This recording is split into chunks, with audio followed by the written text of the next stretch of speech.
What is happening, guys? It's Alan here from the Dangleberries, and I know you're probably wondering where the hell I have been for the last few weeks. I want to apologise for the lack of uploads. I've been super busy since I came back from Ireland, and I'm just trying to get back into the swing of things and get the grind going on the videos again. So I promise you I have a few videos coming for you this week in some tips and tricks, some gameplay videos, and of course the video today where we focus in on 5 common mistakes that Siege players make when playing the game. Now, as some of you are aware, I do stream over on Twitch pretty much every single day, and I do play with viewers on a regular basis. So I'm putting together this video based on what I've seen from playing with a lot of you guys and trying to understand why are some people struggling to get ranked up and trying to get out of gold or out of plat or trying to push up their rank in the game. Now please understand that this is just my own personal view of what I see when I'm playing with you guys and some of the mistakes that I make as well when I'm playing the game. I'm not exactly the perfect player, but I feel like I have a huge knowledge of the game and I've always trying to improve myself. Now this video is mostly focused for the people who really do want to improve and get better at the game, and they're really wondering, why aren't I getting better? Why am I not improving? Are there mistakes that I'm making? Well, I'm going to run through some of those mistakes with you right now, and we're going to focus in on the first one here today, which is communication. Now when it comes to communication, guys, there are a lot of factors involved, and I'm going to try to be as brief and as clear as possible when I go through each one. The first of which would be, of course, if you're solo queuing, especially on console, it's going to be a lot harder to communicate with random people who might not have a mic or are just not willing to talk in the chat.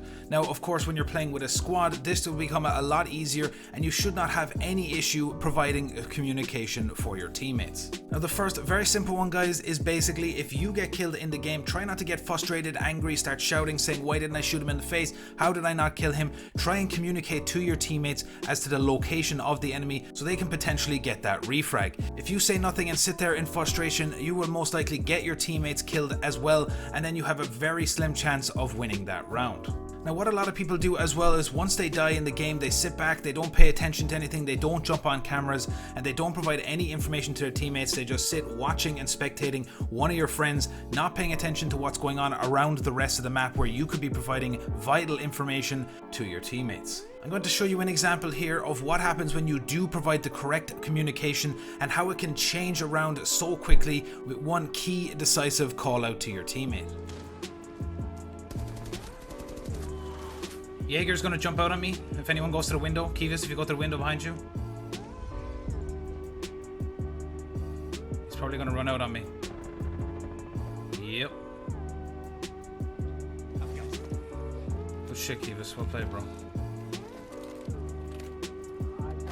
Because of that decisive call out to my teammate, I was able to get him to jump out the window, get that kill on Jaeger jumping out the window, and then from me getting picked up, I actually went on and got 2 kills and won the round in the end. So a huge decisive call that changed the whole course of the round just because I communicated to my teammates. Now this sounds all very simple and very straightforward. From playing with viewers on stream so often over the last few months, I've noticed that a lot of players decide to sit back, not say anything, and it does not help your situation if you want to win games. So I'll give you just 3 key points to remember when you're playing the game with regards to communication. The first of which is when you do die, try and give as much information to your teammates as to the location of that enemy. Secondly, if you are on the attack, of course, try and check to see if there's any drones available to use and provide any information on flanking routes of enemies. This also goes for being on defense. Make sure to get on any cameras that are available, or by switching between your teammates, you'll be able to provide information to another teammate by swapping back and forth and letting them know that your other teammate might need help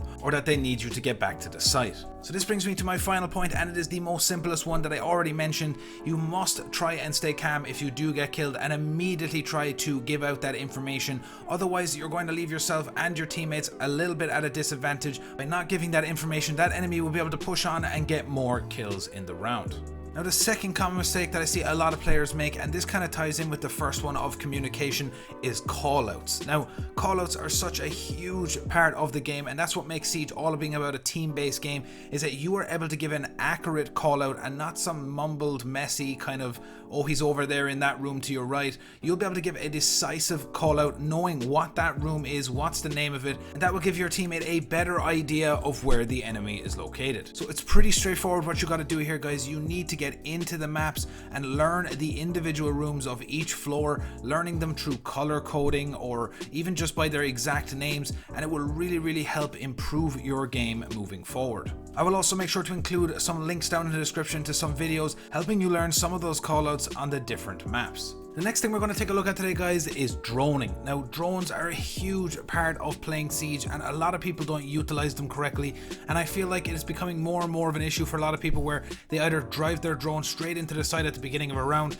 just to get those extra points by finding the bomb site, and their drone gets destroyed immediately, which means you're already left with one drone, to which some people don't even focus on using that drone to help out teammates and to help yourself maneuvering around the map. Now, what I try to do with my drone is basically the first drone that you get at the very start of the round, I will attempt to put that drone in a very high traffic area of the map where it can provide the most information to my teammates and myself once I'm inside the building. Now, my second drone I will use for helping myself or my teammates for entering in the building, droning out the areas that I want to enter in from to make sure they're clear once I'm entering into the building to protect myself from getting picked off early in the round. Now, you should also make sure that once you're comfortably inside the building and you're making your way towards the site, to reposition your drones for any flanking defenders who are trying to catch you off guard. You'll be able to provide that information to your teammates or for yourself to stop that enemy making that flank. Now, I did make a video in recent months on some of the best drone spots that you can use on Siege. I will leave a link to that down in the description, so make sure to go check that out to see some of the best spots so you can place your drone to watch some of those high traffic areas on the maps. Now, the next thing we're going to look at, guys, that a lot of people seem to be making a mistake of doing is shooting doors and windows. Now, what I mean by this is when you're starting out in the round and you want to get that door open really quickly and you don't want to go up and hit it, you just shoot the whole door open. But what this does is it puts you at risk for anyone to just run straight out that door and pick you off while you're in the middle of reloading. Now, I'm not saying that shooting a door open or a window open is wrong. I'm just saying you have to be very careful in the position that you're in, that you make sure to have a teammate watching the door with you, or that you reload in a safe location. I don't know how many times I've had it happen to me where I shoot open the door and I think I'm safe to reload, and all of a sudden a smoke comes running out, shotguns me in the face, and I'm sitting there early in the round already dead. Now, one of the main reasons why people do shoot open the doors really quickly or windows is they think that there's someone in the room. Now, what you all have to do here, guys, is you just need to drone it out first. Drone it out first, then maybe take some pot shots at the door. You should not just start shooting open the door hoping that you might get a kill on somebody and then have them run out and kill you in an instant. Now, the last thing I'm going to mention for this video, guys, and again, this is a really simple one, but it's something I see so often happening, and I do the same thing as well, is not using your equipment. Now, this goes for attack and defense. You know, something like on defense where a Valkyrie wouldn't throw out all of her cameras, maybe just one, and then ends up dying, and that is 2 missed opportunities to get extra information for your teammates. The same goes for on attack, where you're pushing towards the site and you have a claymore in your equipment but you don't place it down on your flank and then you end up getting killed from it.